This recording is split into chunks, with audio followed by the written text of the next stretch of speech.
علی بھائی، آج کا پہلا سوال ہے، حدیث کسے کہتے ہیں؟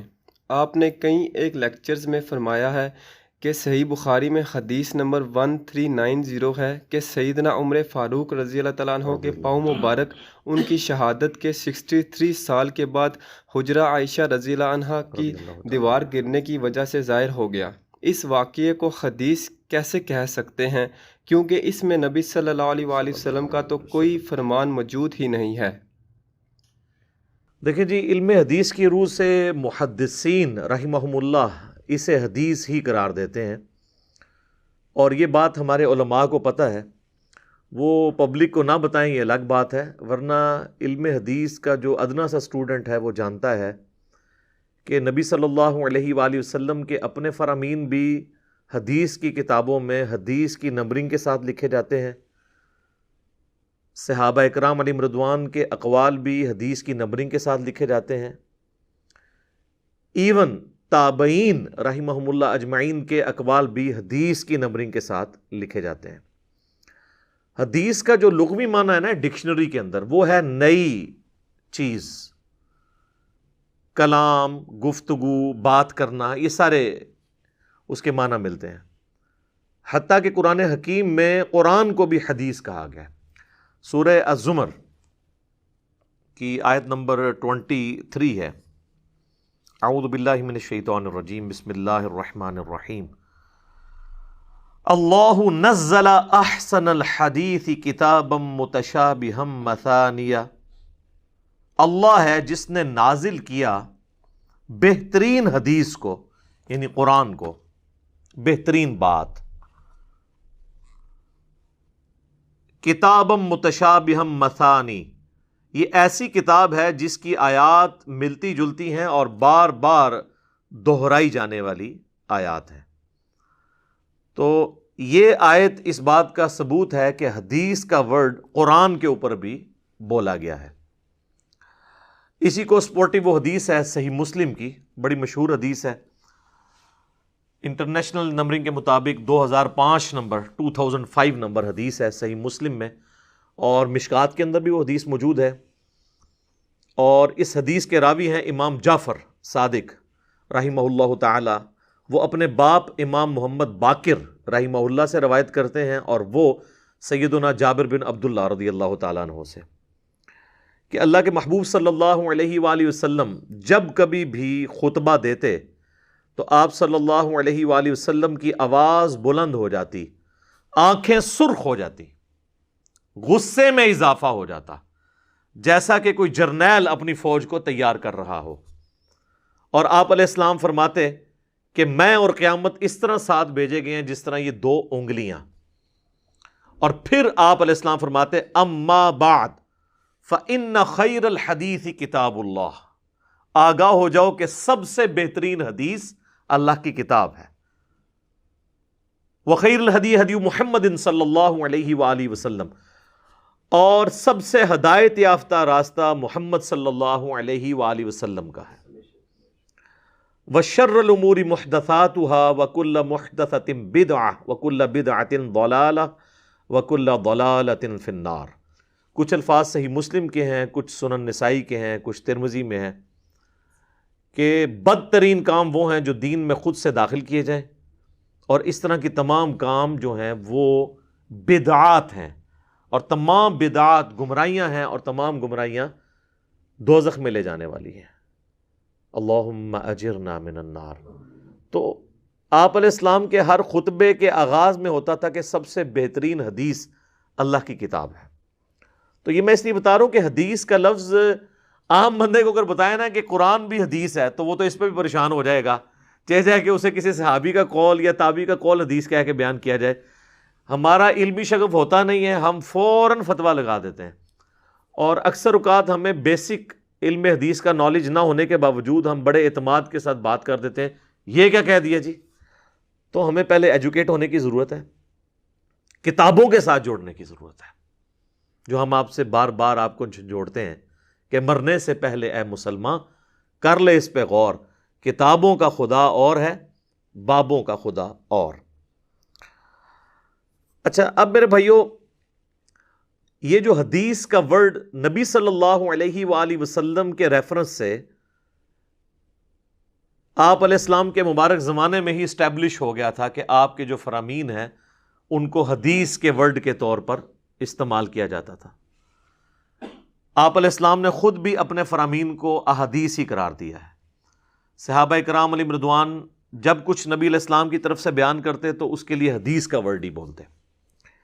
صحیح بخاری میں آپ کو کتاب العلم چیپٹر میں حدیث مل جائے گی. امام بخاری نے کتاب العلم چیپٹر میں ایک پورا باب باندھا ہے کہ نبی علیہ السلام کے مبارک زمانے میں حدیثیں لکھی بھی جاتی تھی. منکرین حدیث کا انہوں نے رد کیا ہے اور اس میں پوری سند کے ساتھ یہ بات لے کے آئے ہیں کہ سیدنا ابو ہریرہ رضی اللہ تعالیٰ عنہ کہتے ہیں کہ مجھ سے زیادہ احادیث عبداللہ بن عمر بن عاص کے پاس ہے، کیونکہ میں حدیثیں زبانی یاد رکھتا ہوں اور وہ حدیثیں لکھ لیتے ہیں. تو اس میں احادیث کا لفظ موجود ہے، یعنی نبی علیہ السلام کے زمانے میں یہ لفظ اسٹیبلش تھا. اسی کو سپورٹنگ وہ حدیث ہے جو سنن نبی داؤد کے اندر ہے، مسند احمد میں ہے کہ نبی صلی اللہ علیہ وآلہ وسلم کی مجلس میں جب عبداللہ بن عمر بن عاص بیٹھا کرتے تھے تو وہ کہتے ہیں کہ میں آپ علیہ السلام سے جو کچھ سنتا تھا نا وہ لکھ لیتا تھا. مجھے بعض اصحاب نے منع کیا کہ آپ علیہ السلام بھی ایک انسان ہے، بعض اوقات غصے کے عالم میں ہوتے ہیں، تو میں نے پھر حدیثیں لکھنا چھوڑ دی. کچھ عرصہ بعد نبی علیہ السلام نے مجھ سے پوچھا تو آپ صلی اللہ علیہ وآلہ وسلم سے میں نے عرض کی کہ یہ وجہ تھی، مجھے آپ کے ساتھیوں نے منع کیا. تو آپ نے اپنی مبارک زبان یوں پکڑ کر فرمایا کہ اللہ کی قسم اس زبان سے حق کے سوا کچھ نہیں نکلتا. الحمدللہ. تو یعنی یہ بات ثبوت ہے کہ احادیث لکھی جاتی تھی.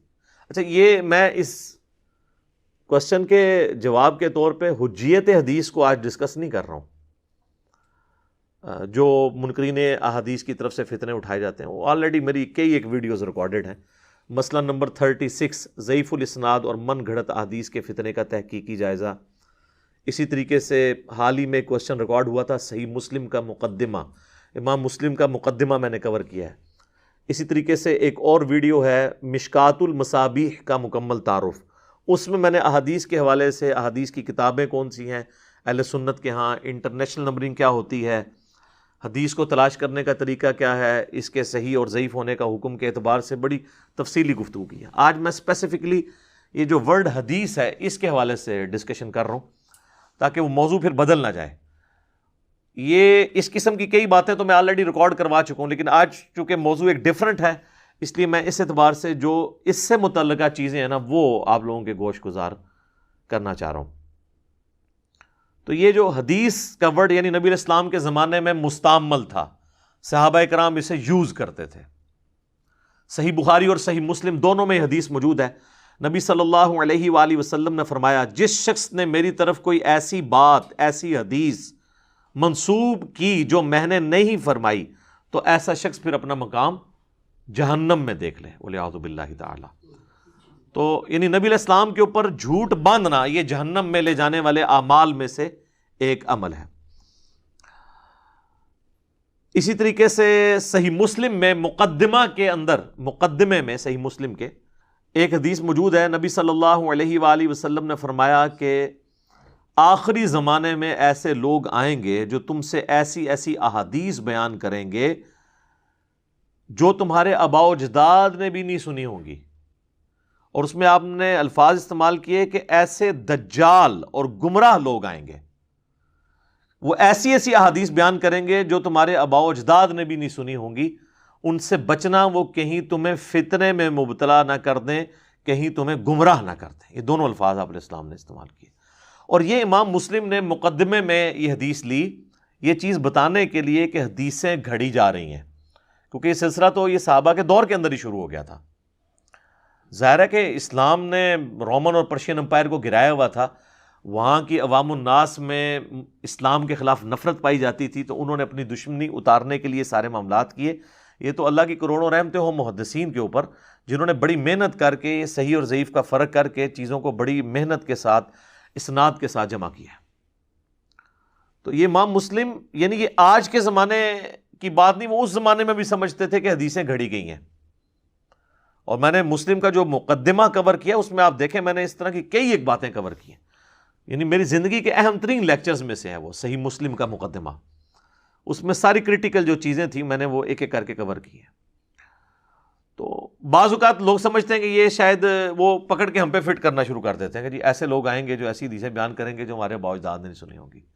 اور ان کے آباء و اجداد جن کے آباء و اجداد نے نہ کبھی قرآن ترجمے سے پڑھا، عربی سیکھنا تو بڑی دور کی بات ہے، نہ کبھی بخاری کی شکل دیکھی. بخاری کا پہلا ترجمہ تو 8 سے 100 سال پہلے ہوا ہے، پہلے تو عربی میں تھی. تو وہ لوگ کہتے ہیں یہ ان کے بارے میں نہیں ہے جو آپ کو کہتے ہیں کہ آپ کے بزرگوں نے یہ دیکھیں قرآن کا ترجمہ کیا ہے اور یہ آپ کے بزرگوں نے بخاری مسلم کا ترجمہ کیا ہے، دیکھیں اس کے اندر کیا لکھا ہوا ہے. تو وہ تو ظاہر دجال نہیں ہوں گے کیونکہ ترجمہ کرنے والے تو آپ کے علماء ہیں، ہم تو صرف بیچ میں مڈل مین ہیں. تو یہ نہ ہو کہ جو بخاری مسلم سے حدیثیں پیش کر رہا ہے اس کو ہی کہنا شروع کر دیں کہ ہمارے آباء و اجداد نے نہیں سنی. ان آباء و اجداد سے مراد ہیں جو اہل علم ہے، جن کے آباء و اجداد نے قرآن ہی نہیں ترجمے سے پڑھا، بخاری مسلم بیچاروں نے کہاں سے پڑھنی ہے. بلکہ وہ جن علماء کے پاس اٹھتے بیٹھتے تھے وہ بھی اپنے بزرگوں کی کتابیں پڑھتے رہے، تو ان کے بارے میں نہیں ہے. تو میں ساتھ ساتھ جو ہے نا وہ کنسیپٹ کلیئر بھی کر دیتا ہوں کسی کے دماغ میں کوئی بات آ جائے. تو اس میں بھی الفاظ ہیں کہ ایسی ایسی احادیث بیان کریں گے. تو یہ اس بات کا ثبوت ہے کہ لفظ حدیث، احادیث یہ نبی علیہ السلام نے خود اپنی مبارک زبان سے استعمال کیا، آپ کے صحابہ نے اسے یوز کیا، تابعین نے یوز کیا، اور اس کے اوپر اجماع ہے. اہل سنت، اہل تشیع سب نبی علیہ السلام کے افعال کو، آپ علیہ السلام کے اقوال کو، آپ کے اعمال کو جو کتابی شکل میں ہم تک ٹرانسفر ہوئے ہیں اس کے لیے حدیث کا لفظ بولتے ہیں. ایک تو ہے سنت. سنت اور حدیث میں ایک فرق ہے. آج کی ڈیٹ میں سنت اور حدیث انٹرچینجبل الفاظ ہیں، یہ بھی ذرا ذہن میں رکھیے گا. نبی علیہ السلام کے مبارک زمانے میں چونکہ لوگ اپنی کرائمنگ کے اوپر ناز کرتے تھے تو وہ چیزوں کو زبانی یاد رکھتے تھے، اور پھر ان کا سورس آف نالج نبی علیہ السلام کو دیکھنا بھی تھا. آپ علیہ السلام جب دنیا سے چلے گئے تو پھر خلفائے راشدین اور صحابہ کو لوگ دیکھ کے علم حاصل کرتے تھے. یعنی ان کو تو حدیث کی کتابیں پڑھنے کی ضرورت نہیں تھی نماز کا طریقہ سیکھنے کے لیے، وہ تو ڈائریکٹ دیکھتے تھے کہ صحابہ کرام نے کیسے نماز پڑھی، ویسے پڑھنا شروع کر دیتے تھے تابعین، اور اس طریقے سے چیزیں ٹرانسفر ہوتی تھی. یہ تو 30ویں صدی ہجری کے اندر آ کے اللہ تعالیٰ نے امت کے جو خیرخواہ محدثین تھے ان کو یہ بات سجھائی کہ بھائی یہ آپ اس ریکارڈ کو ریٹن فارم میں لے آئیں، ورنہ یہ آہستہ آہستہ لوگ امت کے وسیع تر مفاد میں دین میں اپنی طرف سے بدعت داخل کریں گے. جس طرح آپ دیکھیں سب کانٹیننٹ میں پچھلے 100 سال کے اندر کتنی چیزیں دین میں داخل ہو چکی ہیں. تو یہ اللہ کا شکر ہے کہ دین آج سے آلموسٹ سنت جو دین کا ایک جزو لازم ہے قرآن کے بعد، وہ آج سے 1200 سال پہلے کتابوں میں فریز ہو گئی ہے. آج بخاری اور مسلم آپ کو 1200 سال کا سفر طے کروا دیتے ہیں. یہ آج سے 1200 سال پہلے دین کیا تھا. ان 1200 سال میں جو ہزاروں بدعات اور ہزاروں عقائد کی خرابیاں اسلام کے اندر داخل ہوئی ہیں وہ سب کی سب آپ دور کر کے ڈائریکٹ 1200 سال پہلے سنت کے حوالے سے پہنچ سکتے ہیں. قرآن میں تو الحمدللہ ہمارے پاس عقائد محفوظ ہیں، سنت کی میں بات کر رہا ہوں. تو یہ تو محدثین کا احسان ہے کہ انہوں نے ایک علم کو اس اعتبار سے فریز کر دیا کہ آپ 1200 سال کی چھلانگ لگا سکتے ہیں. یعنی اگر میں بتاؤں بخاری مسلم میں یہ لکھا ہے تو میں آپ کو 1200 سال پہلے جو دین موجود تھا دنیا میں وہ بتا رہا ہوں. تو اس کے بیچ میں جو کچھ داخل ہوا ہے اس کو آپ سائڈ پہ کریں. تو سنت جو ہے وہ سنت ہی کا ریٹن ریکارڈ محدثین نے جمع کیا ہے. صحابہ نے نبی علیہ السلام سے سیکھا، تابعین نے صحابہ سے، تبع تابعین نے، اس طریقے سے تبع تابعین کے دور کے اندر یہ سب کچھ اسٹیبلش ہو گیا. جو بخاری و مسلم میں حدیث ہے کہ سب سے بہتر زمانہ میرا ہے، پھر میرے صحابہ کا، پھر ان کا جو ان کو دیکھیں، پھر ان کا جو ان کو دیکھیں. یعنی نبی علیہ السلام نے ان زمانوں کی تعریف فرمائی ہے، اپنے بعد صحابہ، تابعین اور تبع تابعین. تو یہ آلموسٹ 300 سال کا پیریڈ جو ہے اس کے اندر حدیث کی ساری کتابیں لکھی جا چکی تھی. تو یہ امت پہ احسان ہے. تو جو لوگ کہتے ہیں نا جی سنت اور حدیث میں فرق ہے، جی وہ سنت ہے عملی تواتر سے چلتی ہے. سر سنت عملی تواتر سے چلتی ہے اس صورت میں جب سنت وہ ہو جس پہ اجماع امت ہو. مثلا نمازیں 5 ہیں، سنی شیعہ اور باقی تمام ان کے آف شوٹس کا اتفاق ہے. نماز قبلہ رخ پڑھنی ہے، اتفاق ہے. ہم تو مانتے ہیں کہ اجماع امت اور جو سنت عملی تواتر سے ٹرانسفر ہو رہی ہے وہ اتنی بڑی دلیل ہے کہ قرآن کی اتھینٹسٹی بھی وہی ہے. آج کی ڈیٹ میں ہمارے سامنے تو قرآن نازل نہیں ہوا، ہم بھائی کیسے پتا چلا کہ اللہ کی کتاب ہے؟ اجماع سے اور سنت سے ٹرانسفر ہوا ہے نسل در نسل. تو جس سنت کو ہم قرآن کی اتھینٹسٹی اس سنت کے اوپر ڈیپینڈنٹ ہے، تو اس سنت سے جو چیزیں ہم تک پہنچ رہی ہیں ہم ان کو مانتے ہیں. ہمیں کوئی صحیح حدیث بھی آپ لا دینا جو سنت کے خلاف ہو، ہم اسے ایکسیپٹ نہیں کریں گے. اور یہ میری اپنی بات نہیں ہے، امام شافعی کا قول ہے صحیح سند کے ساتھ، انہوں نے خود اپنی کتاب میں لکھا ہے، سند کی تو ضرورت نہیں ہے، کہ اگر مجھے خبر واحد ایسی ملے جو اجماع امت اور سنت کے خلاف ہو، چاہے وہ حدیث صحیح بھی ہو، اس کو ایکسیپٹ نہیں کیا جائے گا، یا تو اسے منسوخ تصور کیا جائے گا یا اس کی پھر سند کے اندر کوئی کلام ہوگا. اس لیے کہ امت ایز اے ہول گمراہ نہیں ہو سکتی. اللہ نے گارنٹی لی ہے نا، المستدرک للحاکم میں صحیح سند کے ساتھ حدیث ہے. بلکہ قرآن میں بھی جو آیت نمبر 115 ہے نا سورۃ النساء کی، جس میں کہا گیا کہ مومنین کے راستے کو آپ نے اڈاپٹ کرنا ہے، امام شافعی کہتے ہیں یہ آیت ثبوت ہے اجماع کی حجیت کے اوپر. اس کو سپورٹو المستدرک للحاکم کی حدیث ہے 399 نمبر کے، نبی علیہ السلام نے فرمایا میری امت کبھی بھی گمراہی پر جمع نہیں ہوگی، جماعت پہ اللہ کا ہاتھ ہے. تو اس سے مراد ہے اجماع امت، جب پوری امت ایک بات کر رہی ہو، پوری امت. اگر چند اہل علم بھی اختلاف کر دیں گے نا بڑے لیول کے، اجماع ٹوٹ جائے گا. مثلا یہ لوگ کہتے ہیں جی وہ 4 مسلوں پہ اجماع ہوا تھا، جو سلطنت عثمانیہ نے تلوار کے زور پہ خانہ کعبہ میں 4 مسلے آلموسٹ 400 سال تک ڈال کے رکھے. سعودی حکومت نے آ کے اٹھائے، اللہ کا شکر ہے 100 سال ہو گئے ہیں، دنیا میں سکون آ گیا. ورنہ آج کل جو گورے مسلمان ہوتے ہیں وہاں جا کے حج کرنے کے لیے جاتے ہیں تو وہ پریشان ہوتے ہیں کہ میں نے کس امام کے پیچھے نماز پڑھنی ہے. اور وہ تو چاروں بیک وقت نمازیں ہو رہی ہوتی تھی، ایک رکوع میں جا رہا ہوتا تھا، دوسرا سجدے سے اٹھ رہا ہوتا تھا، پتہ ہی نہیں تھا چلتا. عجیب انہوں نے تماشا ڈالا ہوا تھا، اور یہ کنکلوڈ کر بیٹھے تھے کہ اجماع امت ہے. لیکن اہل علم اس وقت بھی چیختے تھے کہ یار یہ کیا مسلمانوں کی جمعیت توڑ رہے ہو. تو اجماع دیکھا کیا ہے، ایسے اٹھا کے امت نے پرے پھینکا ہے. تو اجماع ہوتا تو کبھی نہ ٹوٹتا، وہ اجماع ہے ہی نہیں تھا. اجماع ہوتا جب پوری امت ایک بات کرے، پوری امت یہ کہہ رہی ہے کہ مردے قبلہ رخ دفنائے جائیں گے، یہ اجماع امت ہے. پوری امت کہہ رہی ہے کہ فرض کی 17 رکھتے ہیں، 2 فجر 4 ظہر 4 عصر 3 مغرب 4 عشاء. پوری امت کہہ رہی ہے کہ قرآن یہ 2 گتوں کے درمیان یہی مصحف ہے.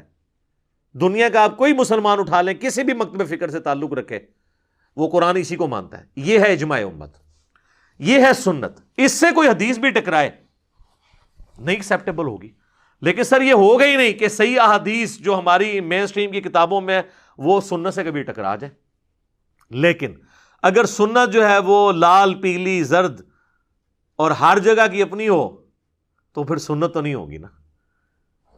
مثلا رائے ونڈ میں اجتماعی دعا کرنا تو درست نہ ہو، رائے ونڈ سے باہر نکلے تو دیوبندیوں کی مسجد میں فرض کے بعد اجتماعی دعا درست ہو جائے، اور فرض کے بعد اجتماعی درست لیکن جنازے کے بعد دیوبندی کے یہ ثابت نہیں ہے، اور فرض کے بعد جو کر رہے ہیں وہ بھی ثابت کوئی نہیں ہے، وہ بریلویوں کے نزدیک درست ہو جائے. تو سنت جو ہوتی ہے نا وہ پوری دنیا میں ایک ہوتی ہے، بدعت مختلف ہوتی ہے. تو جب اس طرح کا جو جس کو یہ سنت کہہ رہے ہوتے ہیں اصل میں وہ بدعت ہوتی ہیں، اس کو پھر چیک کریں گے ہم 1200 سال پرانے علم کے اوپر احادیث کی کتابوں میں کہ کیا 1200 سال پہلے بھی یہی باتیں ہوتی تھی. کیونکہ اختلاف آیا، اور اللہ کے فضل سے جہاں پہ اختلاف نہیں ہے نا وہ من نوعاً وہی باتیں بخاری و مسلم میں اسی طریقے سے موجود ہوں گی. یہ مزے کی بات ہے. یہ کہتے ہیں جی اگر کوئی حدیث آ جائے جو اجماع کے خلاف ہو، پہلے وہ حدیث لے کے تو آئے نا، ایویں کہانیاں تھیوریٹیکل باتیں. ٹھیک ہے، اگر کوئی ایسی مچھلی آ جائے جو ہوا میں بھی زندہ رہتی ہو، سر وہ پہلے لے کے تو آئیں، آپ بات تو وہ کریں. اگر کوئی حدیث آ جائے جو قرآن سے ٹکراتی ہو، سر وہ لے کے تو آئیں نا، قرآن سے ٹکراتی بھی ہے کہ نہیں، آپ اپنا لقمہ اس کے منہ میں ڈال رہے ہیں. تو یہ حدیث کے اعتبار سے یہ علم حدیث ایک پورا ایک سمجھ لیں امت پہ محدثین نے بڑی محنت کر کے اللہ تعالیٰ نے ان سے یہ کام لیا ہے. تو اس کو ہلکا نہیں جاننا چاہیے، ورنہ انسان اپنے ایمان کی فکر کرے. خیر اب یہ میں نے ایک ضمناً کچھ باتیں کر دی ہیں، باقی میری جاوید احمد غامدی صاحب کے نظریات کے اوپر ایک ویڈیو ریکارڈ ہوئی ہے، مجلس نمبر 96، وہ آپ ضرور دیکھیں. اس میں میں نے کئی ایک باتیں اس سے ریلیٹڈ کی ہیں، وہ آج ٹاپک نہیں ہے اس لیے میں اس کو سکپ کرتا ہوں. سنت کی حجیت کے حوالے سے اور حدیث اور سنت کو جو وہ ٹکروانے کی کوشش لوگ کرتے ہیں، بعض کچھ چیزیں غامدی صاحب پہ خام خواہ تھوپی ہوئی ہیں، کچھ چیزیں واقعی ان سے مس ہینڈل ہوئی ہیں، ہم نے اس کو آئیڈینٹیفائی کیا. تو یہ احادیث کا لفظ صحابہ نے تابعین نے یوز کیا، کیونکہ نبی علیہ السلام خود اپنے فرامین کے لیے احادیث کا ورڈ استعمال کیا کرتے تھے۔ اب احادیث کی مینلی ہیں 3 کیٹیگریز، جو یہ پوچھ رہے تھے نا سوال کے اندر بھی کہ یہ حدیث کیسے ہو گئی۔ حدیث کی ہیں 3 کیٹیگریز۔ ایک حدیث ہے حدیث مرفوع، جو نبی علیہ السلام تک بلند کی جائے۔ اچھا، دوسری ہے حدیث موقوف، جو موقوف ہو صحابہ تک، یعنی صحابہ کرام تک وہ موقوف ہو، نبی علیہ السلام کا ذکر خیر وہ نہ کر رہے ہوں، اس میں اپنے ریفرنس سے وہ بیان کر رہے ہوں۔ اور تیسری ہے حدیث مقطوع، جو تابعین یا ان سے نیچے تبع تابعین کے اقوال یا ان کے اعمال ہوں گے۔ تو یہ 3 کیٹیگریز، حدیث مرفوع، حدیث موقوف، حدیث مقطوع۔ سر ہم آپ کو تھوڑے سے ٹائم میں نا پورا علم حدیث، جو 8 سال میں بھی علماء نہیں نا سیکھ سکتے، وہ انشاءاللہ آپ کو سمجھ آ جائے گا اگر آپ یہ بنیادی باتیں سمجھ لیں۔ اب حدیث جو مرفوع ہے اس کی پھر آگے 4 اقسام ہوں گی، اور باقی 3 کیٹیگریز جو ہے نا اس کے ساتھ، جو باقی 2 کیٹیگریز ٹوٹل 3، ان کی بھی 4 اقسام ہوں گی۔ حدیث مرفوع کے اندر حدیث قولی آئے گی، نبی علیہ السلام کا فرمان۔ حدیث فعلی، جو آپ علیہ السلام نے کر کے دکھایا، فعل۔ حدیث تقریری، آپ کے سامنے کوئی کام ہوا اور آپ نے خاموشی اختیار کر لی، تو وہ بھی دین ہو گیا، کیونکہ نبی پہ واجب ہوتا ہے غلط کام کو ٹوکنا۔ آپ تو حکمت کا شکار ہو سکتے ہیں کہ جی وسیع تر مفاد میں خاموشی اختیار کر لیں، کہیں ناراض نہ ہو، ہم بعد میں بتا دیں گے اسے۔ نبی یہ نہیں کر سکتے، کیونکہ نبی نے تو بالکل دین کو واضح پیش کرنا ہوتا ہے۔ وہ اگر کسی بات پہ خاموشی کر لیں وہ دین کا حصہ بن جائے گا، اس لیے انہوں نے بولنا ہوتا ہے۔ اسی لیے جو نبی کے وارث ہیں نا، انہوں نے بھی بولنا ہوتا ہے۔ امام حسین علیہ السلام، یہ کہتے ہیں باقیوں نے بیعت کر لی تھی، حسین بھی چپ رہتے، حسین سر چپ کرتے تو وہ دین کا حصہ بن جاتا۔ اور یہ بات آل امیہ کو ایسی سمجھ دی کہ ایک حسین بیعت نہیں کر رہے تو باقی پوری سلطنت کی بیعت انہیں سپورٹ نہیں کر رہی، وہ کہہ رہے نہیں حسین بھی کرے، کیونکہ ان کو پتا تھا کہ یہ تلوار کے زور پہ ہی بیعت ہے، حسین اگر بیعت کر لیتے ہیں نا پھر ہماری ملوکیت جسٹیفائی ہو جائے گی۔ اور مجھے مولانا مودودی کا وہ قول یاد آیا، ان سے کسی نے پوچھا کہ جناب جب اتنے بڑے بڑے اصحاب نے بیعت کر لی تھی تو حضرت حسین علیہ السلام بھی بیعت کر لیتے، تو مودودی صاحب نے کہا کہ میں یہ پوچھتا ہوں جب حسین نے بیعت نہیں کی تھی باقیوں نے کیوں کر لی؟ سوال تو یہ ہے کہ جو آل محمد نے جب بیعت نہیں کی ہے، جس گھر سے سارا دین ٹرانسفر ہو رہا ہے، اور جن کے پیچھے نبی علیہ السلام خود کھڑے ہیں اور ان کے پیچھے اللہ کھڑا ہے، جن کا جنتی نوجوانوں کا سردار ہونا حدیث متواتر سے ثابت ہے، جب وہ نہیں ایکسیپٹ کر رہے ایک چیز کو تو باقیوں کا کرنا تو کوئی اہمیت رکھتا ہی نہیں ہے۔ وہ تو ہم نے پھر بتایا کہ یہ تو تلوار کے زور پہ ہوا ہے۔ تو بات کہاں سے کہاں نکل گئی، کربلا تو ہر جگہ آ جاتی ہے، کیا کریں، وہ چیزیں انٹر ریلیٹڈ ہیں۔ تو حدیث تقریری، اور چوتھی قسم ہے حدیث وصفی، کہ نبی علیہ السلام کی کوئی آپ کا وصف، آپ کی کوئی خوبی، آپ کے شمائل میں سے کوئی چیز بیان کی جائے۔ تو یہ ہے 4 کیٹیگریز، ہر کیٹیگری کے اندر 4 اقسام ہیں، 3 کیٹیگریز اور اس ہر کیٹیگری کے نیچے پھر 4 کیٹیگریز یا 4 اقسام۔ تو 3 کون سی ہوگی؟ حدیث مرفوع نبی علیہ السلام کی، حدیث موقوف کسی صحابی تک، حدیث مقطوع کسی تابعی یا تبع تابعی کے تک جو پہنچتی ہے۔ پھر ہر ایک کی آگے 4 قسمیں ہوں گی کہ یا تو نبی علیہ السلام نے فرمایا ہوگا، یا آپ نے کیا ہوگا، یا آپ کے سامنے ہوا ہوگا اور آپ خاموش ہوں گے، یا آپ علیہ السلام کا کوئی آپ کا وصف کوئی اور شخص بیان کر رہا ہے۔ میں اس کی مثالیں بعد میں دیتا ہوں، پھر آپ کو یہ چیزیں سمجھ آ جائیں گی۔ اور یہی پھر 4 کیٹیگریز صحابہ اور تابعین تک بھی جائیں گی۔ لہذا دین میں جس طرح قرآن و سنت حجت ہے نا، اسی طریقے سے صحابہ کرام اور اہل بیت اور تابعین اور تبع تابعین بھی حجت ہیں، بشرطے کہ ان کی کوئی چیز مین کتاب و سنت سے ٹکرا نہ جائے، یا ان کے آپس میں اختلاف ہو تو پھر ہم جمہور کی رائے دیکھیں گے۔ اب آپ آ جائیں حدیث قولی۔ اکثر آپ جتنے فرامین سنتے ہیں وہ حدیث قولی ہیں، مرفوع۔ مثلا بخاری اور مسلم کی متفق علیہ حدیث ہے کہ دیکھنا میری طرف کو جھوٹی بات منسوب نہ کرنا، جس نے میری طرف جھوٹی بات منسوب کی وہ اپنا مقام دوزخ میں دیکھ لے۔ مولا علی نے روایت کیا، ان کے علاوہ باقی اصحاب نے بھی، ابو ہریرہ نے، انس ابن مالک نے، جابر بن عبداللہ نے، مغیرہ ابن شعبہ نے، عبداللہ ابن عباس نے، کئی صحابہ نے اس حدیث کو روایت کیا۔ تو یہ نبی علیہ السلام کا فرمان ہے، تو یہ کیا ہوا؟ حدیث قولی، یعنی آپ کا قول۔ اسی طریقے سے صحیح مسلم میں 240 نمبر حدیث ہے، مولا علی کہتے ہیں کہ نبی علیہ السلام نے مجھ سے یہ عہد لیا تھا، اور پھر مولا علی اپنی بات کی دلیل میں قسم اٹھاتے ہیں کہ قسم ہے اس ذات کی جس نے دانے کو پھاڑ کر اناج کو زمین سے اگایا اور تمام مخلوقات کو پیدا کیا، نبی امی نے یہ مجھ سے عہد لیا تھا کہ اے علی تجھ سے محبت نہیں رکھے گا مگر مؤمن، تجھ سے بغض نہیں رکھے گا مگر منافق۔ تو یہ اب حدیث بیان تو حضرت علی اپنے بارے میں کر رہے ہیں، لیکن اس کو منسوب کس کے ساتھ کر رہے ہیں؟ نبی علیہ السلام کے۔ تو یہ حدیث قولی نبی علیہ السلام کی اور مرفوع حدیث ہے یہ۔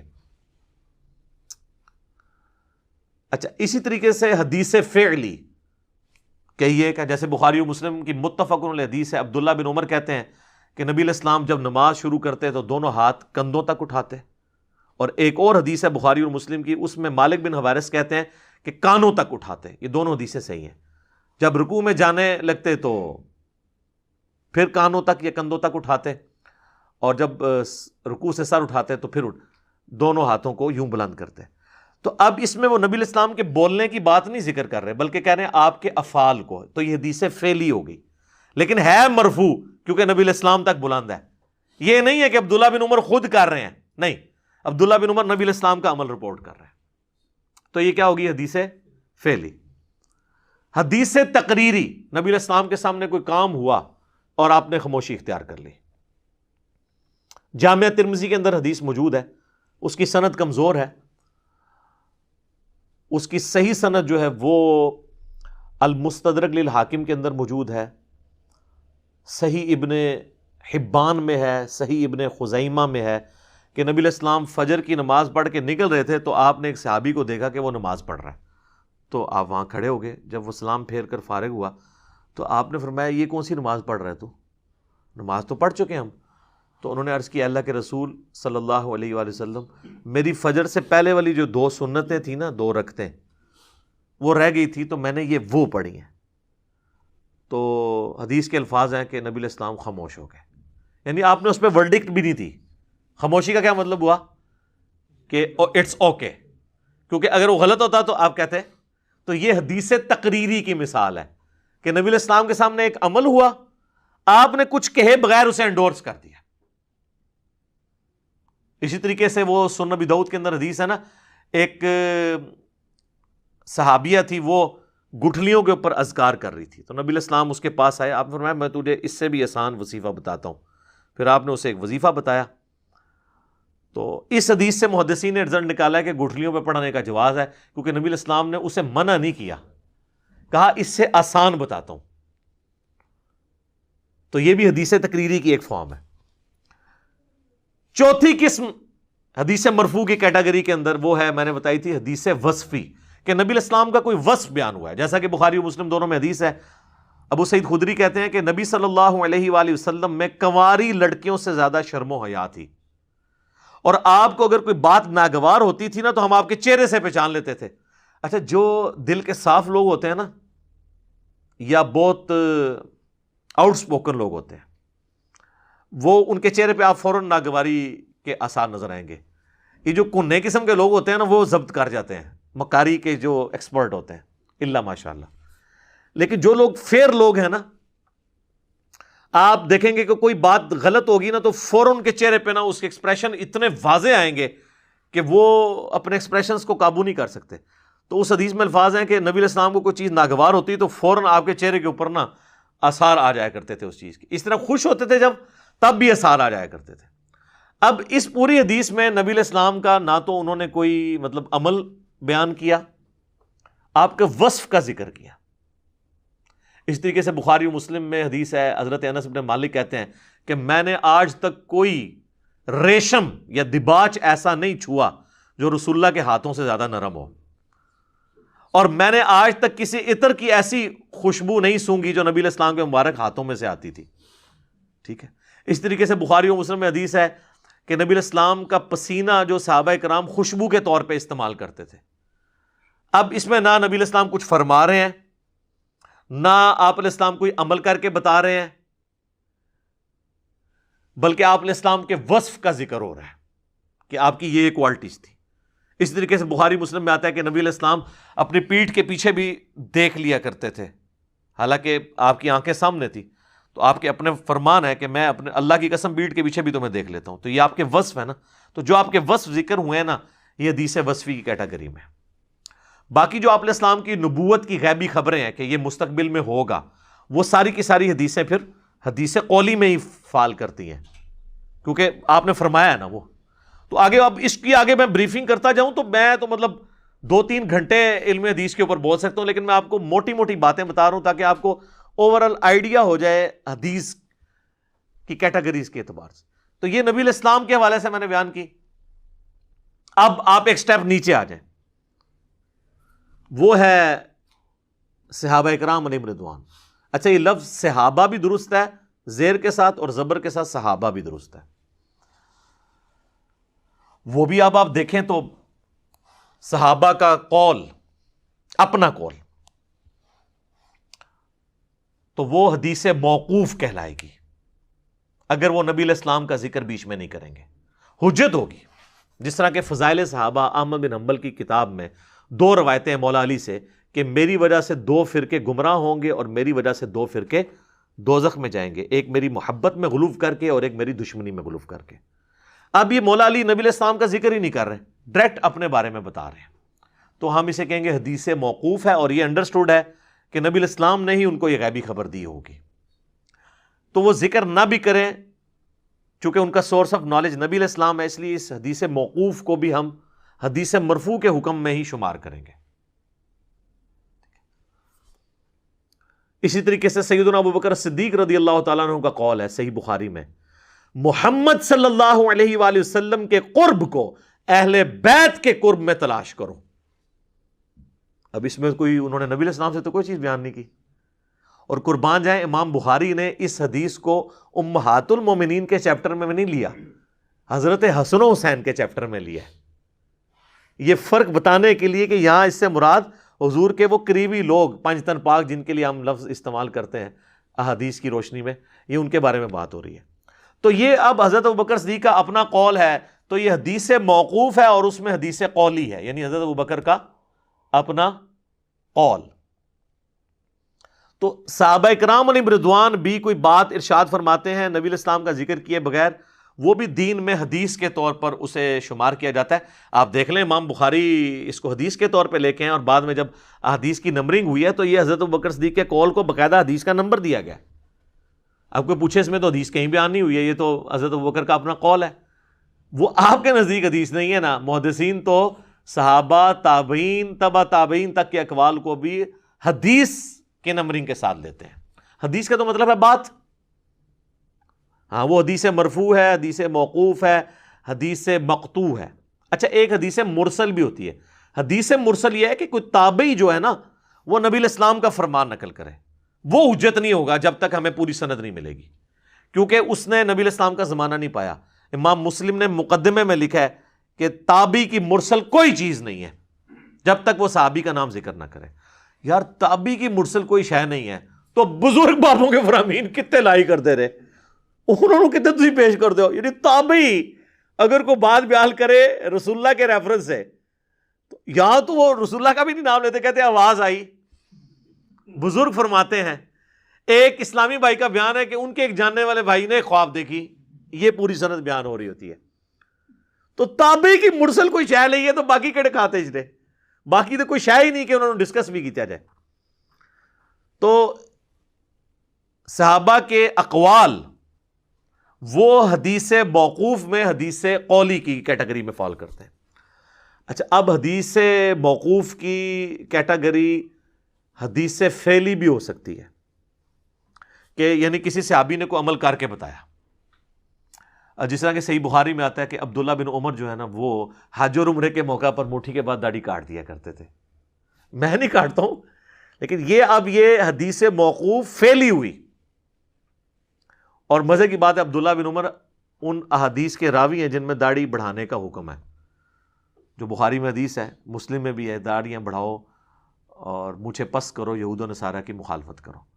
اور یہ حدیث کا اصول ہے کہ حدیث کے فہم کو سب سے بہتر وہ راوی سمجھتا ہے. اور اس پہ میرا الگ سے بھی ایک ویڈیو ریکارڈڈ موجود ہے کہ عبداللہ بن عمر مطلقاً حج اور عمرے کے علاوہ بھی کاٹا کرتے تھے، کیونکہ سنن ابی داؤد میں حدیث ہے، وہ تابعی کہتے ہیں کہ میں نے عبداللہ بن عمر کو 2 کام کرتے ہوئے دیکھا ہے. ایک تو وہ جب روزہ کھولتے تھے نا تو دعا پڑھتے تھے ذهب الظمأ وابتلت العروق وثبت الاجر انشاءاللہ، اور دوسرا وہ مٹھی کے بعد داڑھی کاٹ دیا کرتے تھے. اس میں تو حج عمرے کا بھی ذکر نہیں، عام حالت میں بھی. اور الموطا امام مالک میں مزید پھر بات کھولی ہے امام مالک نے کہ جس سال عبداللہ بن عمر نے حج یا عمرہ کرنا ہوتا تھا نا، بس صرف اسی سال اپنی داڑھی کو مٹھی سے تھوڑا سا بڑھاتے تھے، اور وہ پھر حج اور عمرے کے موقع پر داڑھی جو بڑھائی ہوتی تھی نا تھوڑی سی، اس کو وہ کاٹ لیتے تھے. وہی سمجھتے تھے کہ جس طرح میں نے سر کا حلق کروایا نا، تو میں داڑھی کو کاٹ کے بھی اللہ کے حضور اپنی حاضری لگواؤں. تو وہ جو داڑھی بخاری میں آتا نا کہ وہ کاٹتے تھے، وہ بڑھائی انہوں نے اسی وقت ہوتی تھی. ویسے تو وہ داڑھی رکھتے ہی مٹھی تھے، کیونکہ نبی علیہ السلام کی اپنی داڑھی بھی مٹھی تھی، قدرتاً نہر تک تھی. ایک ہی حدیث ہے جس کا انہوں نے غلط ترجمہ کیا ہے، سینہ بھرتی تھی، اس میں لفظ ہے نہر تک تھی، سینے کے ابتدائی حصے پہ، تو وہ ایک مٹھی بنتی ہے. اور جن لوگوں نے نبی علیہ السلام کی خواب میں زیارت کی ہے نا، یعنی آج کے زمانے میں بھی صحیح سند کے ساتھ، انہوں نے نبی علیہ السلام کی داڑھی مبارک اتنی دیکھی ہے. ہاں لیکن گھنی پھیلی ہوئی، پورے چہرے کا احاطہ کرنا. تو یہ الگ سے ایک ٹاپک ہو جائے گا. تو یہ عبداللہ بن عمر کا یہ فعل ہے، تو یہ ہم کہیں گے حدیث موقوف ہے اور فعلی ہے. تو موقوفاً روایتوں کے اندر بھی فعلی روایتیں ہو سکتی ہیں کہ صحابہ اکرام کوئی عمل کر کے بتائیں اور آپ اس کو حجت کے طور پہ لیں. اب ایک سٹیپ نیچے آ جائے، تابعین کے اندر تابعین کا کوئی فرمان، وہ بھی حدیث کی نمبرنگ کے ساتھ لکھا جائے گا. ہمارے کربلا والے ریسرچ پیپر کے اوپر تابعین کے اقوال بھی ہم نے حدیث نمبر سے لکھے ہیں. لوگ کہتے ہیں یہ حدیث کیسے ہوگی؟ بھائی محدثین سے حدیث مانتے ہیں، آپ کو نہیں نہ پتا. جس طرح المعجم الکبیر طبرانی کے اندر موجود ہے، ابراہیم نخعی تابعی کا قول ہے، وہ کہتے ہیں بالفرض اگر میں قاتلین حسین میں شامل ہوتا اور قیامت کے دن اللہ مجھے بخش بھی دیتا اور میں جنت میں بھی داخل ہو جاتا، پھر بھی میں جنت میں رسول اللہ کا سامنا نہ کر سکتا کہ کہیں آپ مجھ سے پوچھ ہی نہ لیں کہ تو دنیا میں میرے حسین کے قاتلین میں شامل تھا. تو اب اس کو حدیث کے نمبر کے ساتھ امام طبرانی نے لکھا ہے. اور امام طبرانی کو چھوٹا بندہ نہیں ہے. امام طبرانی جو ہے یہ امام حاکم کے، جنہوں نے المستدرک للحاکم لکھی ہے، ان کے استاد ہیں. تو وہ کہتے ہیں کہ میں یعنی شرم محسوس کرتا. کون؟ ابراہیم نخعی. اب یہ تابعی کا قول ہے، یہ حدیث سے مقطوع ہے اور قول کے طور پہ. اچھا تابعی کا عمل بھی ہو سکتا ہے. ابراہیم نخعی کے بارے میں آتا ہے 96 ہجری میں فوت ہوئے. اچھا ان کی عمر تھوڑی سی ہوئی ہے، یہ 50 ہجری میں پیدا ہوئے ہیں، 96 ہجری میں فوت ہو گئے. Just 46 years. بخاری مسلم میں کئی احادیث ہیں ان سے. تو اور حنفی تو ان کو یعنی اپنا امام مانتے ہیں نا، وہ کیونکہ کہتے ہیں کہ ابراہیم نخعی کی مسند پہ ہی تو آ کے امام حنیفہ بیٹھے ہیں 3 واسطوں کے بعد، تو اس لیے وہ ان کو اپنا امام کے طور پہ مانتے ہیں.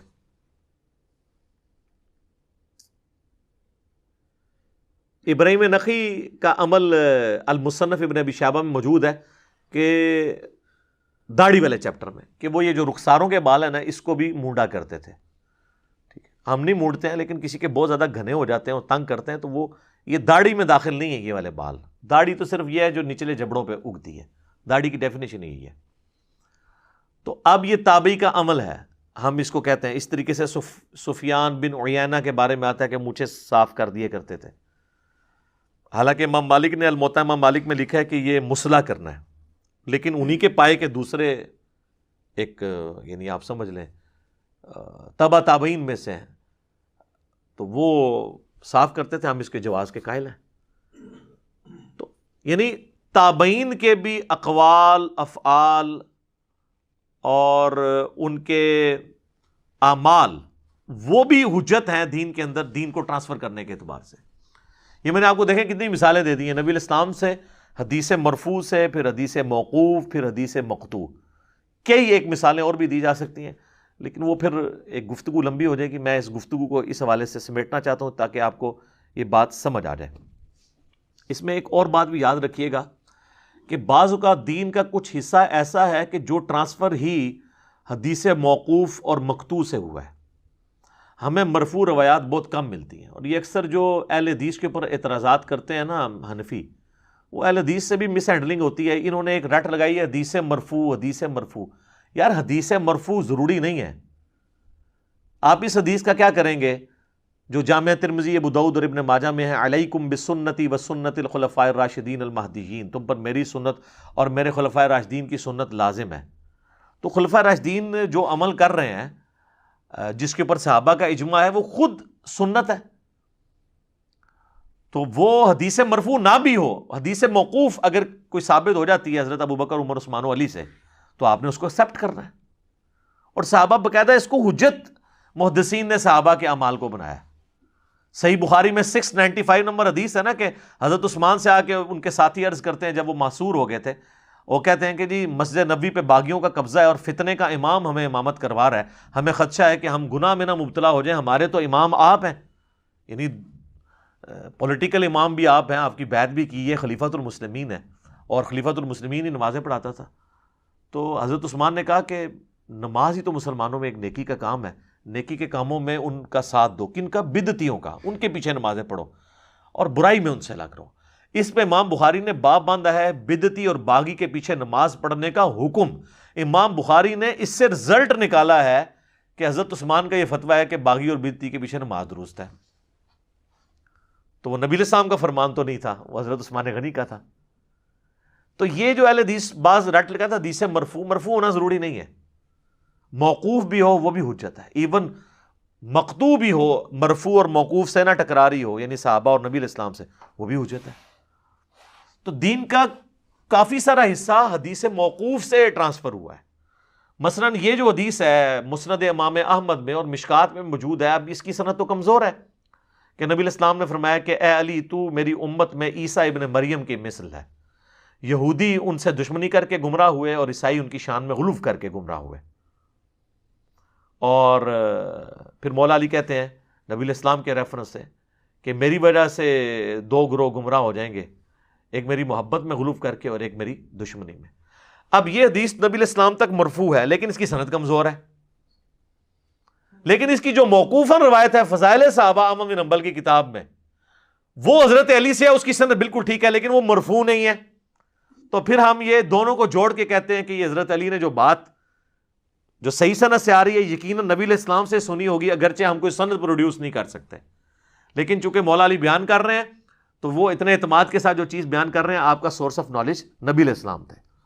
البتہ یہ کلیہ آپ تابعین پہ نہیں لگا سکتے کہ یہ تابعی کا سورس آف نالج جو ہے وہ صحابی ہی ہوگا. نہیں، تابعی کا سورس آف نالج کوئی اور تابعی بھی ہو سکتا ہے، جو ہو سکتا ہے وہ چھپا ہوا منافق ہو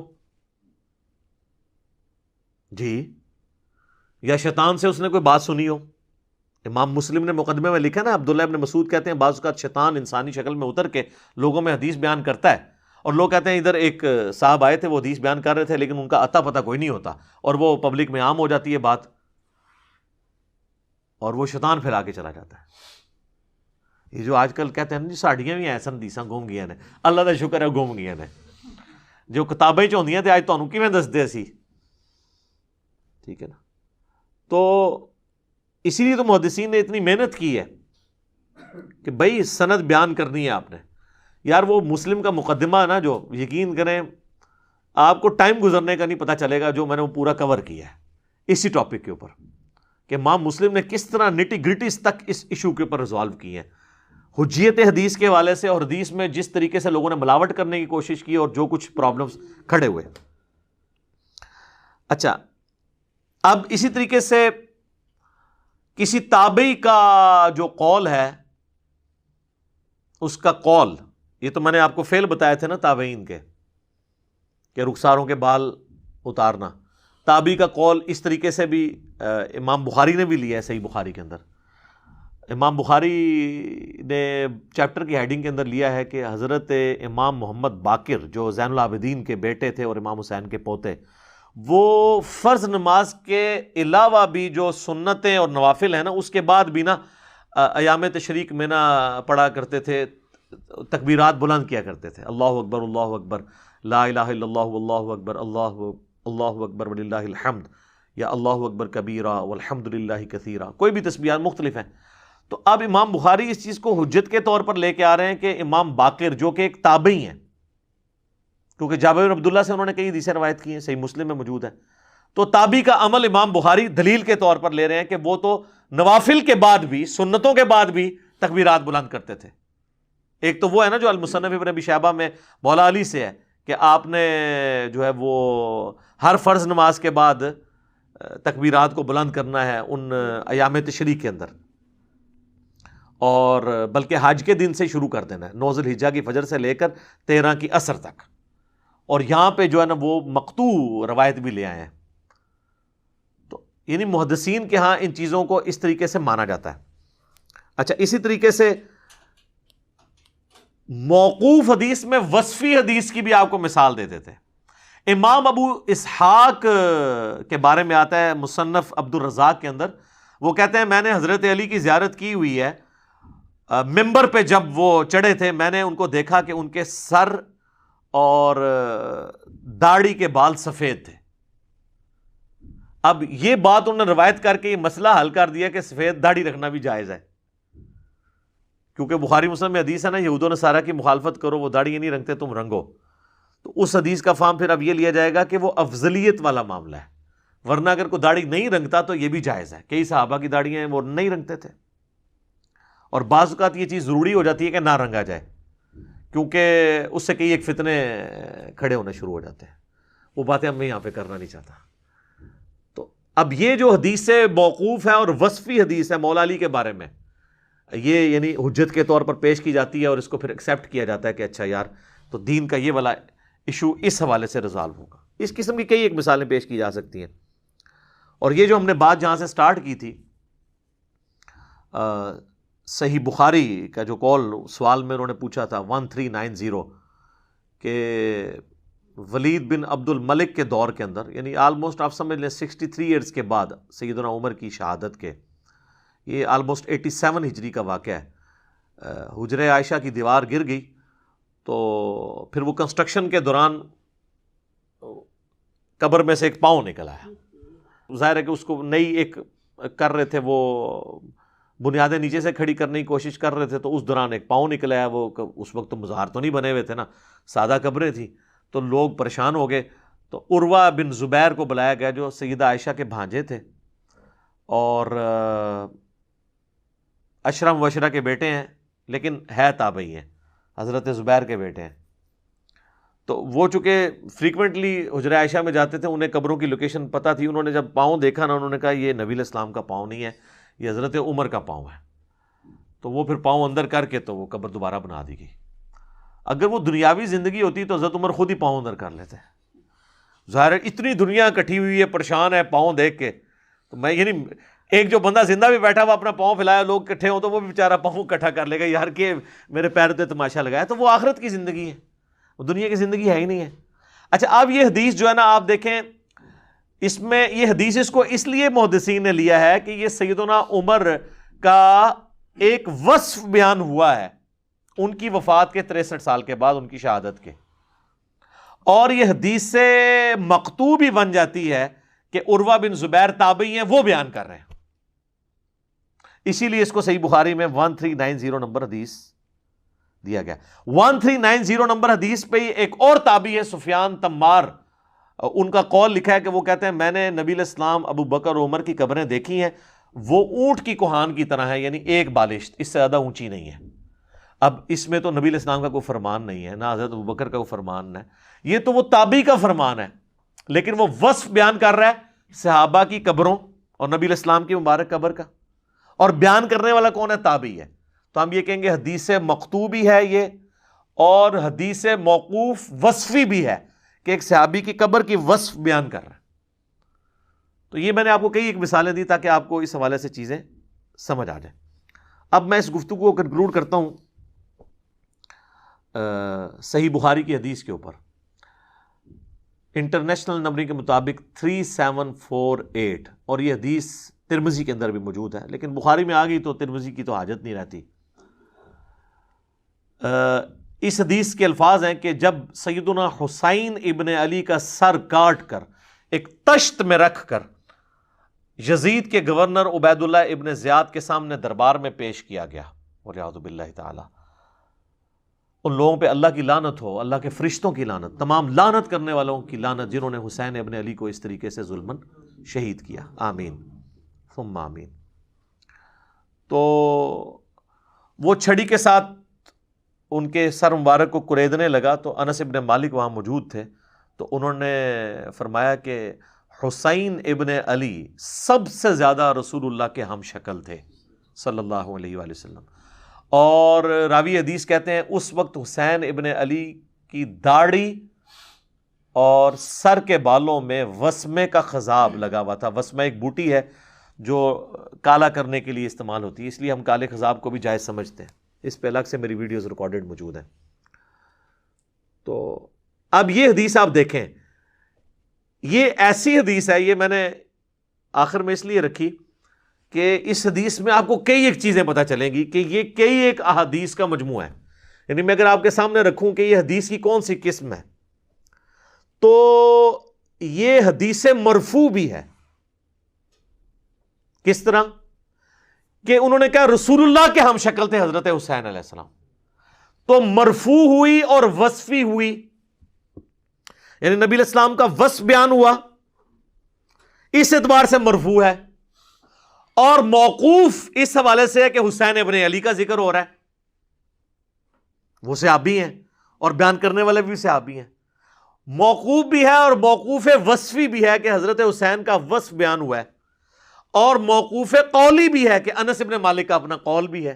تو کئی ایک حدیثیں ایک کے اندر جمع ہو گئی، اور سب سے بڑی بات امام بخاری نے یہاں لکھا ہے حسین علیہ السلام، جو آپ کے مولویوں نے اسلام 360 میں آپ جا کے دیکھ لیں، عربی میں تو لکھا ہوا ہے حسین علیہ السلام، اردو ترجمے میں لکھا ہے حسین رضی اللہ عنہ۔ یہ علیہ السلام کا ترجمہ رضی اللہ عنہ کہاں سے ہو گیا؟ تو یہ کہتے ہیں علماء نے خدمت کی ہے، یہ خدمت کی ہے انہوں نے، یعنی تحریف کر دی ہے، علماء یہود کا کردار ادا کیا۔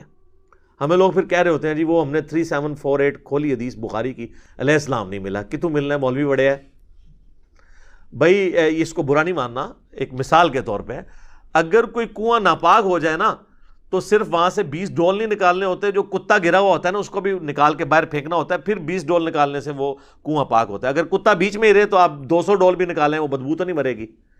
تو مسلم شریف سے، بخاری شریف سے مولانا شریف کو باہر نکالنا ہوگا آپ نے، پھر آپ کو پتہ چلے گا کہ بخاری مسلم میں کیا لکھا ہے۔ کئی لوگ کہتے ہیں جی وہ تو بخاری میں تو یہ لکھا ہوا ہے، وہ پتہ چلتا ہے حاشیے میں لکھا ہوا ہے، وہ مولانا شریف ہوتا ہے، بخاری شریف نہیں ہوتی، وہ مسلم شریف میں مولانا شریف داخل ہوتے ہیں۔ sunna.com اہل حدیث کی ایک سائٹ ہے جس پہ آن لائن کتابیں رکھی ہوئی ہیں ساری، اردو میں اور انگلش میں، اس میں آپ چلے جائیں، بخاری 3748 کھولیں، عربی اور انگلش اور اردو ترجمہ بھی ہے۔ آپ عربی میں دیکھیں لکھا ہوگا برأس الحسین علیہ السلام، حسین علیہ السلام کا سر، اور ساتھ ہی ترجمے میں آپ دیکھیں اردو میں لکھا ہوگا حسین رضی اللہ عنہ۔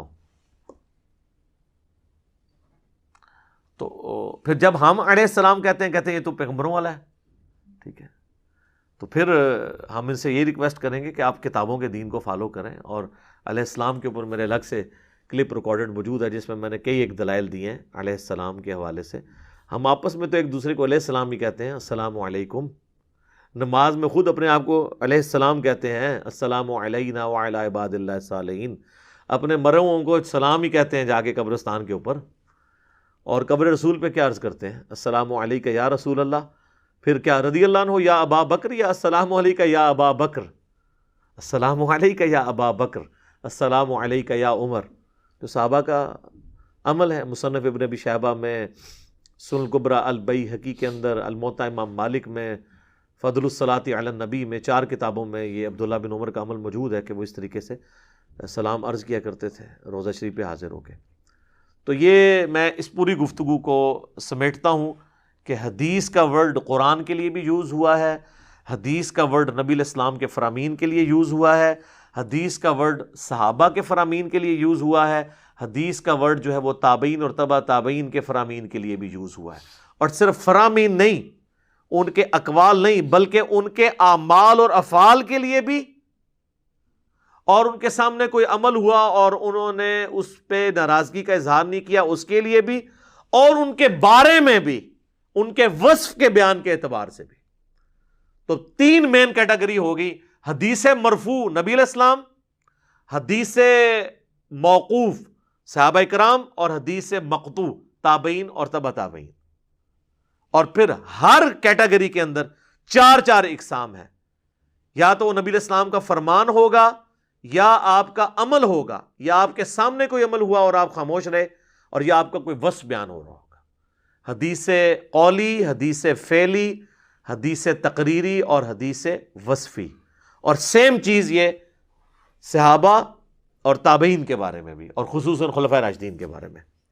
لہذا اگر آپ کو کوئی مسئلہ ہو رہا ہو نا تو آپ فاسألوا اہل الذکر ان کنتم لا تعلمون، اگر تم جانتے نہیں ہو تو اہل علم سے پوچھ لو۔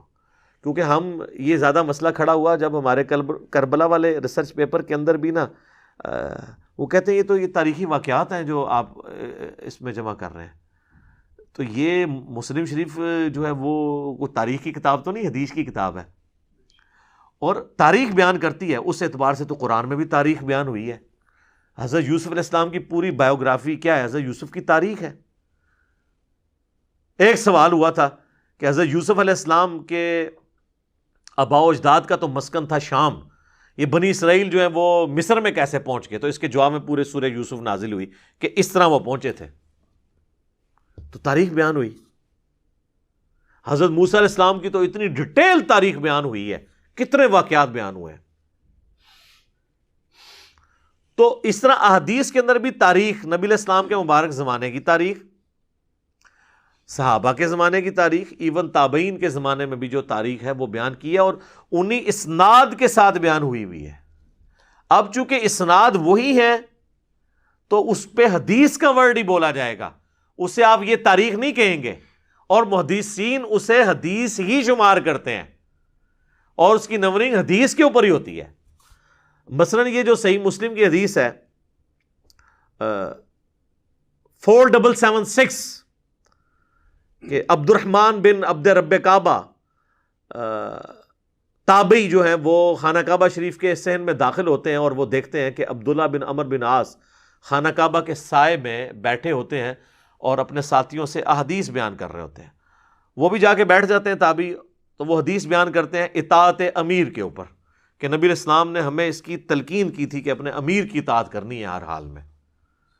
تو وہ چپ کر کے وہ تابعی سنتا رہتا ہے، اینڈ پہ وہ کہتا ہے کہ حضرت کیا یہ بات آپ نے رسول اللہ سے خود سنی تھی صلی اللہ علیہ وسلم؟ وہ کہتے ہیں ہاں، میری آنکھوں نے نبی علیہ السلام کو دیکھا، میرے کانوں نے سنا، میرے دل نے آپ کی بات یاد رکھی، یعنی حدیث مرفوع ہوگی۔ پھر وہ تابعی کہتا ہے کہ آپ تو ہمیں اطاعت امیر کا حکم دے رہے ہیں، جبکہ آپ کے چچا کا لڑکا معاویہ ابن ابی سفیان جو ہمارے اس وقت حکمران بھی ہیں، وہ تو ہمیں حکم دیتے ہیں کہ ہم لوگوں کو ناحق قتل کریں، اپنوں کو، اور اپنوں کا مال لوٹیں۔ اب یہی کام دو سب سے بڑے ہو سکتے ہیں نا حقوق العباد میں، کہ قتل ناحق اور کسی کا مال حرام طریقے سے ہڑپ کرنا، جبکہ اللہ تو قرآن میں سورہ نساء کی آیت نمبر 29 وہ تلاوت کرتا ہے تابعی، کہ اللہ تعالیٰ فرماتا ہے مت اپنوں کو قتل کرو اور نہ مال ناحق طریقے سے ہڑپ کرو۔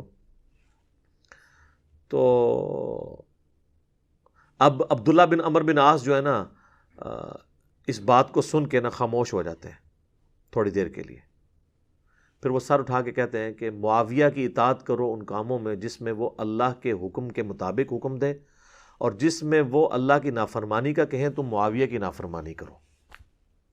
اب یہ حدیث آئی ہے تو اب پوری کی پوری آل امیہ اکھڑتی تھی اس حدیث سے، کہتے ہیں جی یہ حدیث کہاں سے، اس میں نبی علیہ السلام کا کون سا فرمان ہے؟ سر نبی علیہ السلام کا فرمان موجود ہے نا اس کے اندر، اطاعت امیر۔ اچھا، اگلا اس تابعی نے جو کراس کوشچننگ کی ہے وہ کس بنیاد کے اوپر کی ہے کہ آپ اطاعت امیر کے اوپر حدیثیں سنا رہے ہیں اور ہمارا حکمران تو ہمارے ساتھ یہ کر رہا ہے؟ تو وہ صحابی جو ہیں اس کے اوپر رسپانس کرتے ہیں کہ اس کی بات نہ مانو تو حدیث موقوف بھی ہوگی، اور تابعی کا پوچھنا سوال کرنا حدیث مکتوب ہی ہو گئی. تو یہ ساری کی ساری چیزیں اس کے اندر جمع ہو جاتی ہیں.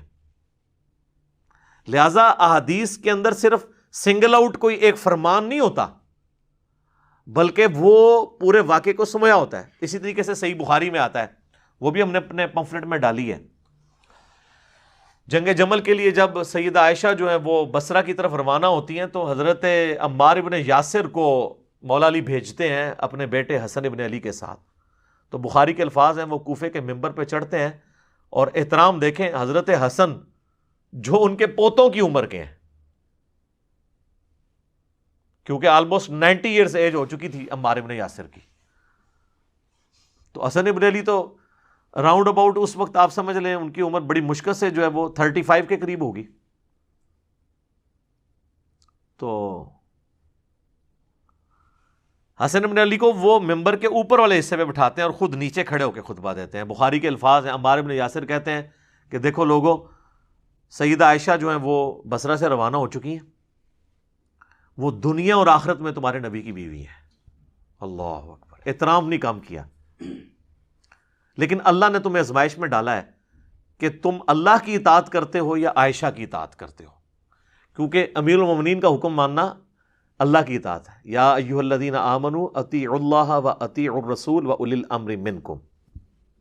اس کے تحت اب امام بخاری اس حدیث کو نا سیدہ عائشہ کے فضائل کے چیپٹر میں لے کے آئے ہیں. آپ تو حضرت عائشہ کے فضائل بھی جو ہے نا بغیر کربلا کے پڑھ نہیں سکتے، بغیر جنگ جمل صفین اور نہروان کے پڑھ نہیں سکتے.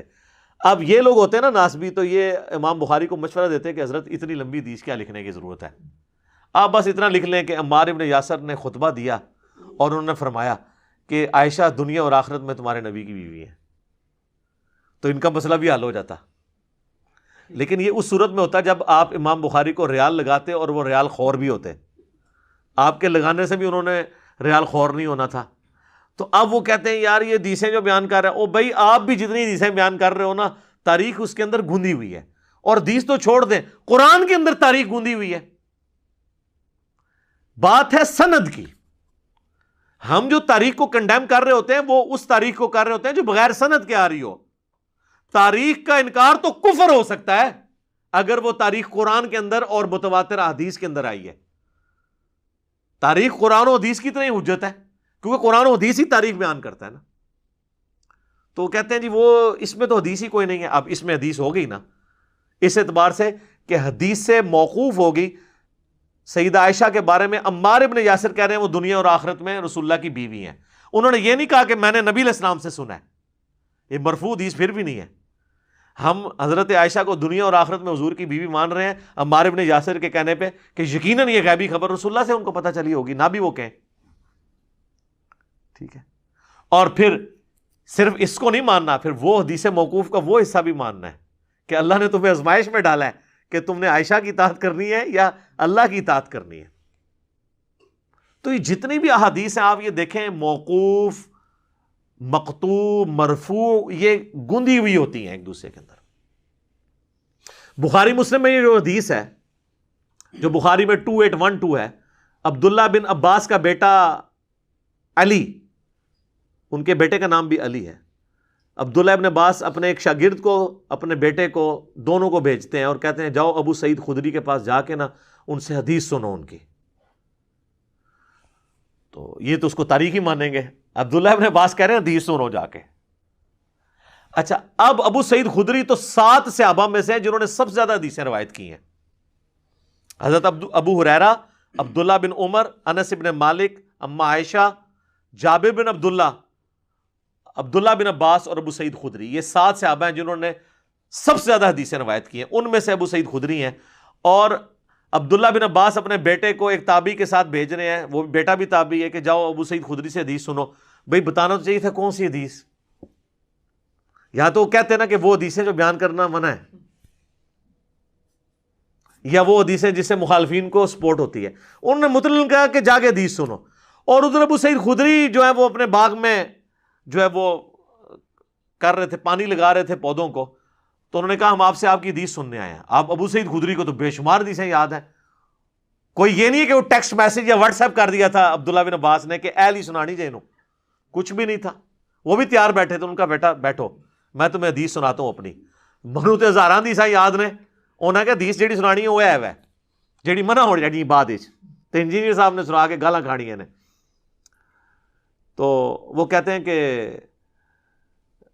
خندق کا موقع تھا یا مسجد نبوی کی تعمیر کا موقع تھا, باقی اصحاب ایک ایک پتھر اٹھا کے لا رہے تھے اور حضرت عمار ابن یاسر نے 2 پتھر اٹھائے ہوئے تھے. اتنا جوش, یہ ایمان ہے. تو نبی علیہ السلام نے اپنے مبارک ہاتھوں سے ان کے داڑھی اور سر کے بالوں سے مٹی جھاڑی اور کہا وائے عمار, افسوس عمار ابن سمیہ, اے سمیہ کے بیٹے, یعنی تو اسلام کے لیے اتنی قربانیاں کر رہا ہے. اور کیا قربانی کی کہ اسلام کے پہلے شہید ہی ان کے ماں باپ ہیں, سیدنا یاسر اور سیدہ سمیہ. تجھے ایک باغی جماعت قتل کرے گی, تو انہیں اللہ اور جنت کی طرف بلا رہا ہوگا اور وہ جماعت دوزخ کی طرف بلا رہی ہوگی. تو عمار بن یاسر کہتے ہیں اے اللہ میں اس فتنے سے تیری پناہ میں آتا ہوں. اور وہ فتنے سے پناہ میں آئے, آخری وقت تک حضرت علی کے ساتھ رہے ہیں. تو اب کوئی کہ جی دیکھیں جی حضرت عمار بن یاسر کے بارے میں یہ حدیث تو اب یہ تو حدیث مرفوع ہے کہ نبی علیہ السلام نے فرمایا. اچھا, اور یہ حدیث علامات النبوہ والے چیپٹر میں بھی ہے. امام بیہقی نے جو کتاب لکھی ہے نا دلائل النبوہ, رسول اللہ علیہ وسلم کی نبوت کو جسٹیفائی کرنے والی حدیثیں, اس میں بھی یہ حدیث لے کے آئے کہ یہ نبی علیہ السلام کی نبوت پر دلیل ہے کہ آپ نے اپنی وفات کے 30 سال بعد ایک واقعہ ہونا تھا پہلے ہی بتا دیا. اور تو خالی واقعہ تو نہیں بتایا, وہ جو بیچ میں آئے ہوئے وہ بھی سارے آ گئے بیچ میں. تو آپ کہاں جائیں گے؟ اچھا میرے بھائیو, چونکہ اب 5B کا جو معاملہ ہے وہ چند نکلا ہے تو میں اس کا تعارف بھی کروا دیتا ہوں مختصراً. یہ ہے ہمارا ریسرچ پیپر 5B, واقعہ کربلا کا حقیقی پس منظر 72 صحیح الاسناد حدیث کی روشنی میں. 72 کا ٹائٹل ہم نے شہدائے کربلا کی نسبت سے لیا, ورنہ احادیث اس میں 200 سے زیادہ ہیں اور اکثر احادیث بخاری اور مسلم سے ہیں. اور بخاری اور مسلم کے علاوہ جو باقی احادیث کی کتابیں ہیں ان میں دور حاضر کے جو بڑے بڑے محدثین ہیں, شیخ البانی, شیخ زبیر لیزئی, شیخ شعیب ارناؤت رحمہم اللہ اجمعین, ان کی تحکیم لگی ہوئی ہے. اور یہ اللہ کے فضل سے سب سے پہلے میں نے عربی میں لکھا, اس کا پھر اردو ترجمہ ہوا, پھر ہندی ترجمہ اور پھر انگلش ترجمہ. اس میں نے بڑے بڑے 6 ٹاپکس کور کیے ہیں اور احادیث لی ہیں. اب تو آپ کو حدیث کا مطلب سمجھ آ گیا ہوگا کہ حدیث کا مطلب ہے کیا. تو کوئی حکمرانوں کی لکھوائی ہوئی تاریخ نہیں ہے آل امیہ اور آل عباس کی. اس میں جو 6 بڑے بڑے ٹاپک کور کیے ہیں ان میں پہلا تھا منہج نبی صلی اللہ علیہ وآلہ وسلم پر قائم خلافت راشدہ کی صحیح مدت کتنی تھی اور خلافت کے اہل حقیقی خلفائے راشدین کون تھے, یعنی سیدنا ابو بکر, عمر, عثمان و علی اور حسن ابن علی رضی اللہ عنہم اجمعین وعلیہم السلام اجمعین. دوسرا ٹاپک خلیفہ راشد سے بغاوت بدعت ہے, جنگ جمل, صفین اور نہروان میں سیدنا علی کی حقانیت اور شہادت سیدنا عثمان کے اصلی اسباب, جعلی اسباب نہیں کہ وہ ایک عبداللہ ابن سبا تھا اس نے سب کی مت مار دی نعوذ باللہ. آل امیہ کو بچانے کے لیے احادیث سے میں نے بتایا کہ یہ آل امیہ سبب بنی ہے. تیسرا ٹاپک رسول اللہ صلی اللہ علیہ وآلہ وسلم نے اپنی وفات سے 1 مہینہ قبل مستقبل میں ہونے والے حکومتی بگاڑ سے متعلق غیبی خبریں دے دی تھیں. چوتھا ٹاپک چوتھے خلیفہ راشد سیدنا علی کے فضائل کا بیان اور ان پر ممبروں سے لعنت کرنے کی بدعت کب اور کس نے ایجاد کی. پانچواں ٹاپک حضرت معاویہ رضی اللہ تعالیٰ عنہ کو حکومت مل جانے کے بعد سے بتدریج امت پر کیسی ملوکیت مسلط ہوئی اور اس کا بھیانک نتیجہ کیا نکلا. اور چھٹا ٹاپک سیدنا حسین رضی اللہ تعالیٰ عنہ علیہ السلام کے فضائل کا بیان اور یزید ابن معاویہ کی ملوکیت میں اس کے گورنر عبید اللہ ابن زیاد کے ذریعے مظلومانہ شہادت. یہ 6 ٹاپکس کور کیے ہیں. 200 احادیث کم از کم اس کے اندر ہیں, بلکہ اس سے زیادہ ہی ہیں. مثلا 33 نمبر کے اوپر غدیر خم کے کم از کم میں نے 8 طرق اس میں لیے ہیں. نمبر 1 دیا ہے لیکن احادیث جو ہیں وہ 8 مختلف طرق اس کے جمع کیے ہیں. تو یہ آپ ہماری ویب سائٹ اہل سنت پاک.com سے فری ڈاؤن لوڈ کریں. ریسرچ پیپرز والے پورشن میں جا کے 5B ریسرچ پیپر اردو میں بھی کر سکتے ہیں, عربی میں بھی, انگلش میں بھی, ہندی میں بھی. ہارڈ کاپی بالکل مفت منگوا سکتے ہیں. اور صرف یہ نہیں بلکہ اس کے ساتھ 8 ریسرچ پیپرز اور ہیں, کل 9 ریسرچ پیپرز اور 3 اذکار کارڈ. 12 کا پیکج آپ ہماری اکیڈمی میں صبح 9 سے لے کر شام 5 بجے تک رابطہ کریں. ہماری اکیڈمی کا نمبر ہے +92 03215900162. پاکستان میں کریں گے تو 03215900162. لیکن ڈاک صرف پاکستان میں بھیجیں گے. واٹس ایپ انٹرٹین نہیں ہوگا, کال کرنی ہوگی اور ٹیکسٹ میسج بھیجنا ہوگا. تو انشاءاللہ ٹی سی ایس آپ کے گھر کروائیں گے. ٹی سی ایس کا آپ کو خرچہ دینا ہوگا 300 روپیز. تو انشاءاللہ تعالیٰ یہ 12 کا پیکج آپ کے گھر آ جائے گا. تو آپ یہ پڑھیں تو آپ کو پھر پتہ چلے گا کہ یہ بھی احادیث ہیں جو اگنور کی گئی تھی. اس مکتب فکر کی طرف سے بھی جو اپنے آپ کو حدیث کا چیمپئن سمجھتا تھا. تو اللہ کے فضل سے ہم نے حقائق کھول کر پبلک کے سامنے رکھ دی ہیں الحمدللہ. تو یہ جتنی حدیثیں ہیں نا, یہ تاریخ کے ساتھ گوندھی ہوئی ہیں. لہٰذا نبی علیہ السلام کا فرمان ہو, صحابی کا فرمان ہو, تابعی کا فرمان ہو, یا ان کے اپنے افعال ہوں, یا وہ کوئی وصف ٹرانسفر کر رہے ہوں, وہ سب کے سب احادیث کی کیٹیگری میں فال کرتے ہیں. اس کے لیے حدیث کا لفظ ہی بولا جاتا ہے.